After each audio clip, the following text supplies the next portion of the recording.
So he incentivized all the coal miners to say, hey, you know, the coal industry's dead. Right. You can't make coal clean. Washing it with soap and water is not gonna help. Okay. You know what I'm saying? That's not what clean coal is. All right, you can't clean coal like that.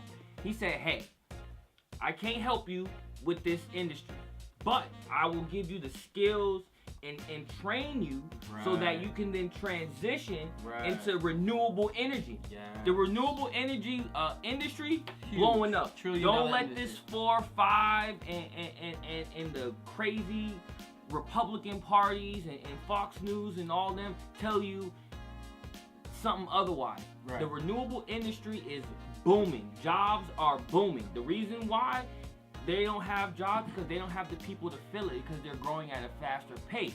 If Trump would have let those same programs continue that Barack Obama started when he was in office for the coal miners to learn a new trade and transition over to an industry that will make them money and keep their family going, fed and supported, and men provide health insurance. Let's look at the basics. What do people need? Health insurance. Right. But you can't get health insurance working at a coal mine. Are you serious? Really? It's a hazard. It's a health. Your job is a health hazard.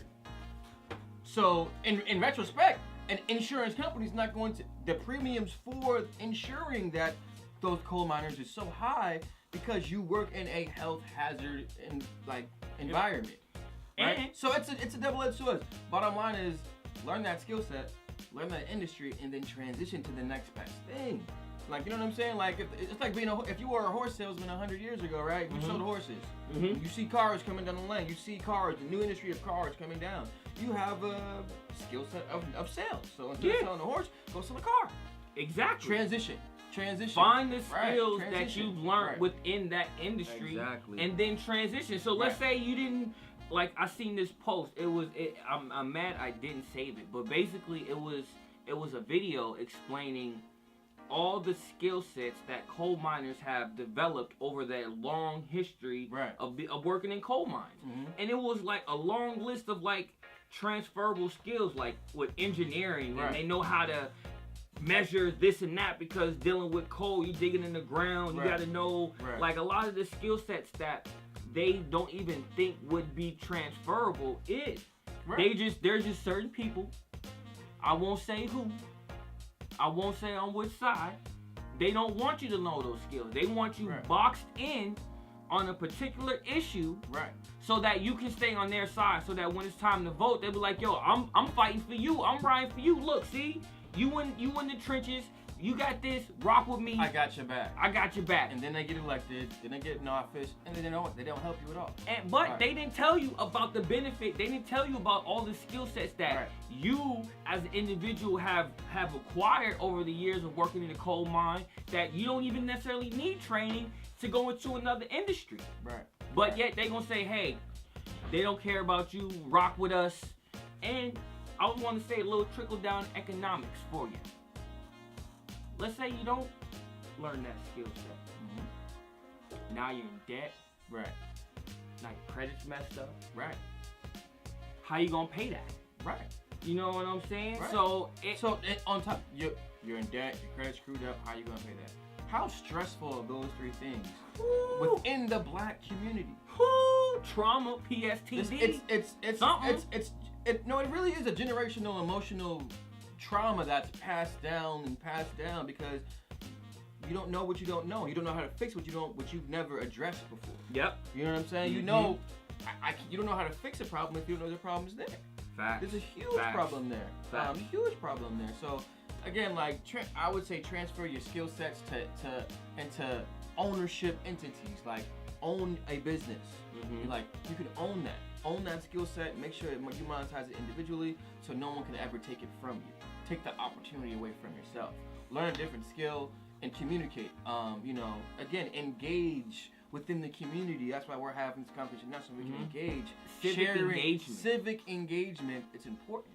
I love like the 60s and the 70s era of our culture because the family involvement was huge. Yep. Community involvement was priority. Oh. And how we went about doing that was matter of fact common sense, right?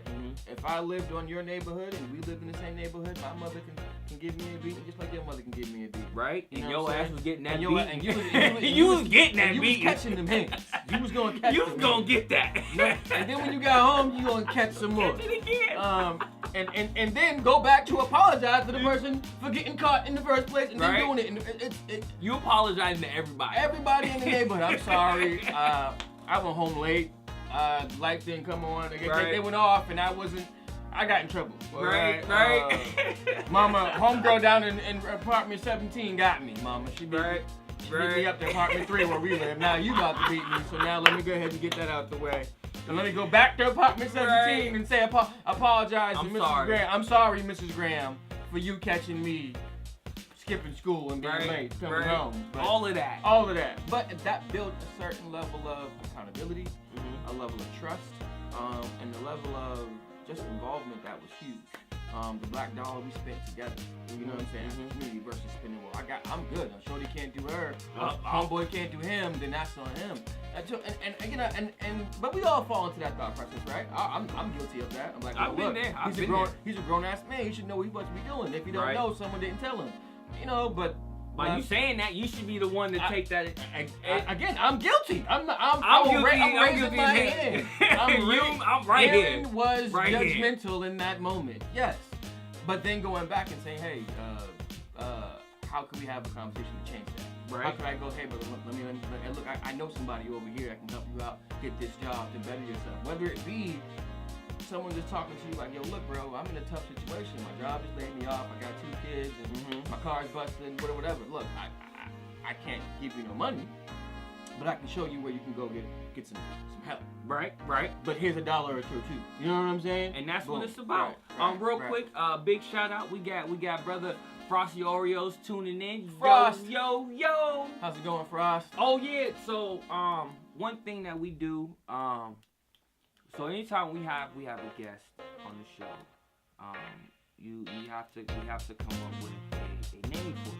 A name? Yeah. So you once you come up with that name, I come up with a name. Well, it could be a collaborative thing. I gotta do it right here, right now. Before the show ends. Oh, okay. Every guest that we have, you have to be part of Team Frosty. So last week, we had Miss Lovely Hoffman, and I will have those links. Once it's been very busy. But anyway, I'll have those links to Miss Lovely Hoffman's SoundCloud page. So y'all can check out her music. Maybe buy an album, a single. She has a lovely voice. The song My Black is Beautiful. Boom. Beautiful. The title says itself. My Black is Beautiful. You know what I'm saying? It's an empowering song for ladies to really love themselves. Right. Even though it's for the ladies, specifically, I want to identify with it because my black is beautiful. You know what I'm saying? As a black man, black man need to understand that. I think feminism within African American culture, they are the ones that typically hold that. Like they hold the torch. Yeah. They hold the torch. Yeah. So they wave that torch a lot faster than most black men. Right. So my black is beautiful. Typically, you would think that a woman saying that. No, really, it's James Brown got something. I'm black and proud. I stay quoting that. You know, that's my. Say it loud. You know, I'm black and I'm proud, and there's nothing wrong with that. I think it's nothing wrong with that. Nothing wrong with it. But most black men don't know how to be vulnerable and emotional to say it in a loving, lovingly, or it's a soft side. It's a proud thing. Dope. Oh, definitely. So I want to hear the song. I'm definitely gonna check it out. Yeah. We're gonna have all that link. But yeah, big shout out to the host with the most, brother Frosty Oreos. So we definitely gotta come up with a name. Oh yeah, that's the other thing. So when we had Miss Lovely Hoffman, her name was Chocolate Frost. Oh, okay. Frosty Chocolate. Okay.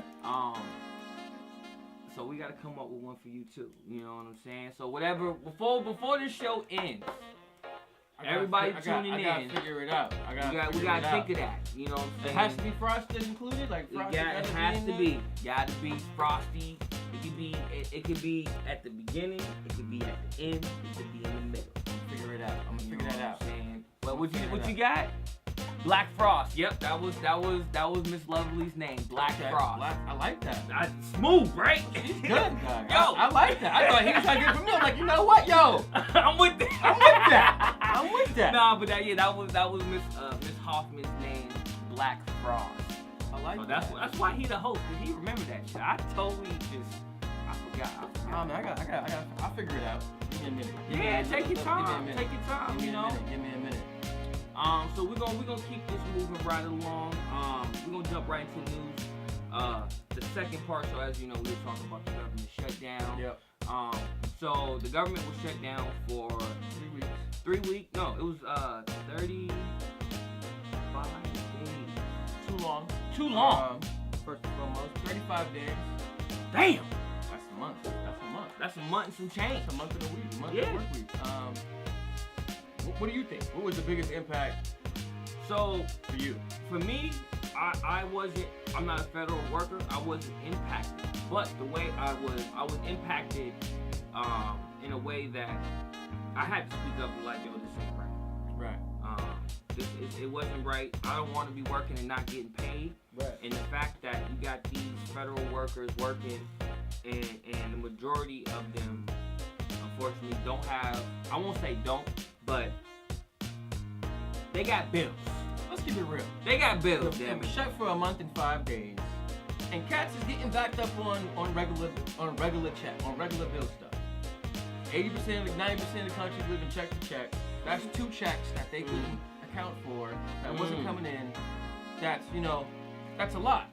That's a whole month of bills coming in, but no money coming in. And I will not stop harping on this, and if people get tired of me saying this, I don't care. I'm gonna keep saying this. Right.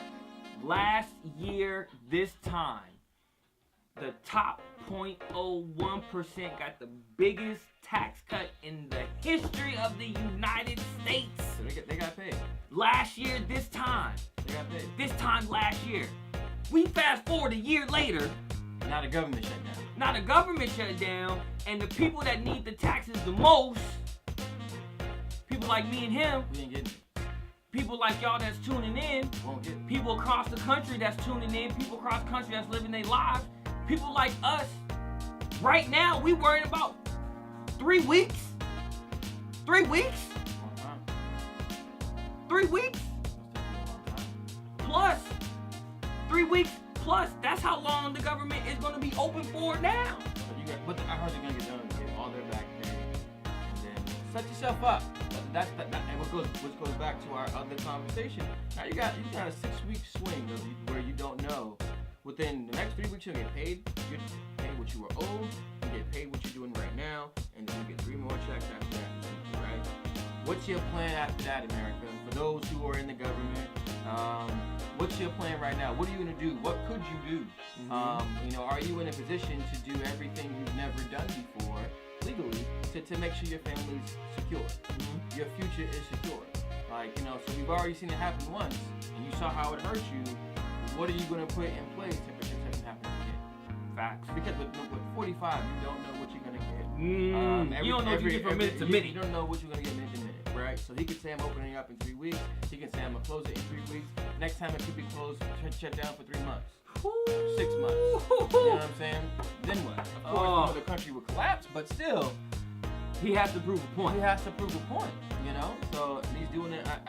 He's doing it in lieu of individuals who really need their check, like every other American. Yeah. So definitely hard times. A lesson to be learned. We all need to look at it and make sure, how can I not make sure I'm in that position? Right. I say support small businesses in general. Right. Across the board, white, black, Asian, Puerto Rican, Dominican, Haitian, Spanish, Japanese, Chinese, Middle Eastern. I don't care. If they have a small business, please support it. Please. Don't hassle them over numbers and over prices. All right. Yeah. I saw a post. It was like, if my homeboy on a t-shirt, business t-shirt costs $30. I'm paying $30. I like that shit like 14 times. Now, I'm gonna keep it a buck though. I'm gonna keep it a buck. I'm gonna keep it a buck. All right, go ahead. I'm gonna keep this a buck. Go ahead. Small businesses. Right. Don't overcharge. Not overcharging. That's how we can work that out. Not overcharging. Don't overcharge. We're not overcharging. I mean, don't give me t-shirt, because that's where I see a lot of markup. Okay. That's the industry word, markup. All right there. Shoot. So I'll see somebody wearing, will have a hoodie. Okay. You know what I'm saying? Plain hoodie, straight little design, $80. I mean, unless you actually made that by hand, stitch by stitch, what's the thread count with the logo?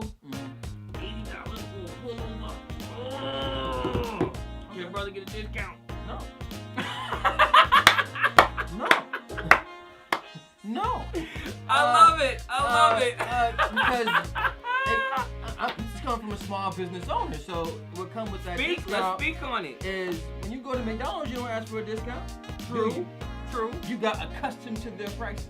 Okay. In fact, McDonald's has raised their. I don't eat McDonald's, but just look at this example. Yeah. They've raised. Look at what they charged for a hamburger 10 years ago. Mm-hmm. And look at the charge for a hamburger now. Mm-hmm. You got more burger for less money then, and you get less burger for more money now in horrible food. And I But say you don't say I'm with you on shit that. to them though. Like you still be in there every morning. Like, let me get my large fry, my Big Mac, and let me get 2 apple pies with that. Is the McFlurry sheet working today?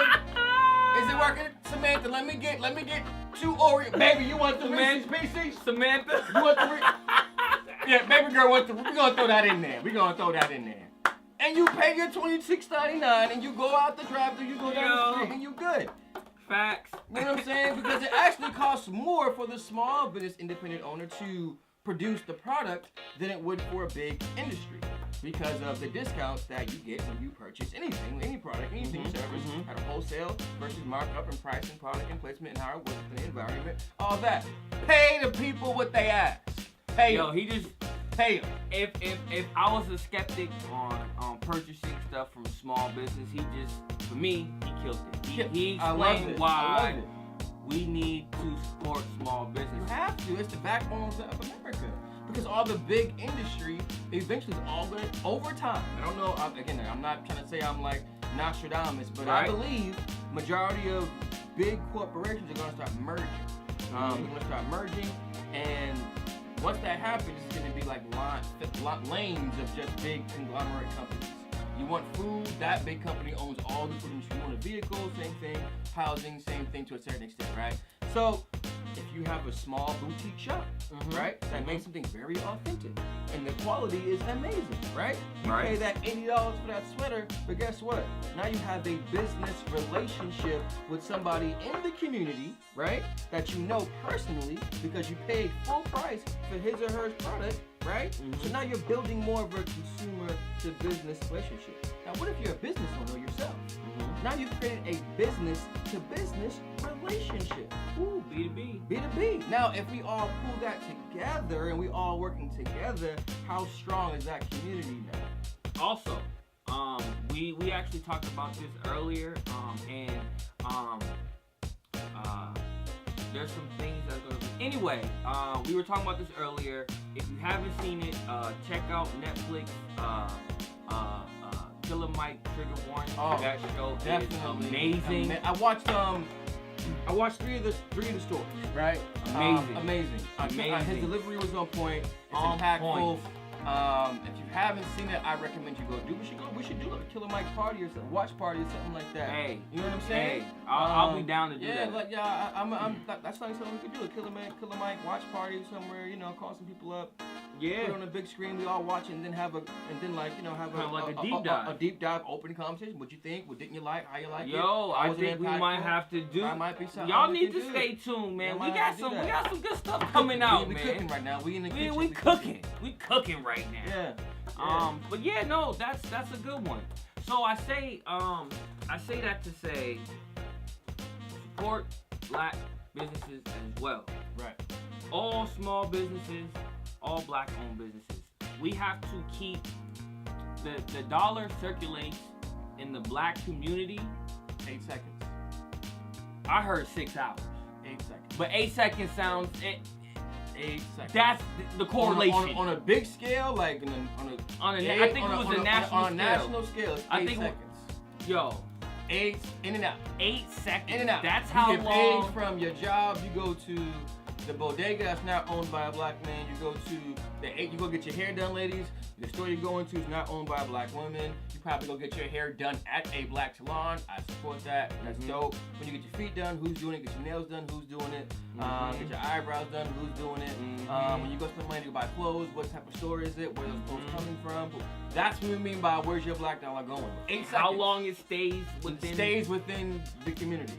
So if again, which goes back to my other point. So if my brother owns a small business, $80, I'm putting my $80 in that man's hand like a shirt. Boom. I ain't asking no question. See? Because he was up at 2:30 in the morning. I just got school. I'm just telling you, because think about that. He pin dropped without the pin drop. He just, damn. Hashtag pin drop. Hashtag pin drop, man. That was a pin drop right there. Pin drop Frosty is the name. You know? Frosty pin drop. Okay. That's the name. Frosty pin drop. The Frosty pin I'm drop. debating between Frosty Finances and Frosty pin drop. Okay. I'm debating. It's a debate. Y'all let me know. Okay. I like that.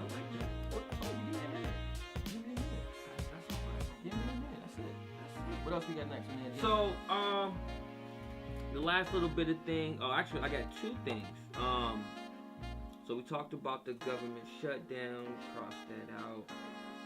We talked on civil engagement. Right. I don't really want to give this brother too much energy. But this is just an example of, and I'm not gonna say hypocrisy, right? But just an example of the level of professionalism. I'm happy. Okay, so I'm just jump right into it. Over the weekend, a kid by the name of Dakota Theriot, it looks French. 21, killed 5 people. Oh my! He killed his mom and dad. Oh wow! His girlfriend, his girlfriend's dad, and his girlfriend's brother. Oh wow! 5 people. He killed the brother, the girlfriend's dad and brother, in the same day at 2 different locations. He killed the dad at one location, drove across town, found the brother, and said, "Oh, you ain't getting no revenge on me." And went after the brother. 5 people. He was captured, not killed. He was captured in Richmond, Virginia. Yesterday, this morning. Richmond County, yeah. Yep. Ooh, this morning. Do we know why? I mean, it was still kind of early, but they had broke up. He was feeling a certain way. I guess he seen the Instagram. She was popping. She wouldn't give him no play no more. Brother? Nah, no. White guy. And so, hence the word captured. Right. Yeah. And so again, that one, I'm glad he was captured. A person like this needs to be off the streets regardless of what race, creed, nationality. If a person kills one person, they need to be locked up. You kill 2 people, you need to be locked up. But 5, and then 2 of those are your parents, your blood, your mama. So he your killed dad. his parents? His parents, his mom and dad. So he killed his parents, her parents, and her brother. Yeah. Yeah. He's unstable. 21. He's unstable. How did he get what skill? That's it. Shooting him, stabbed. Shot him. Shoot him up, bang bang. He shot them.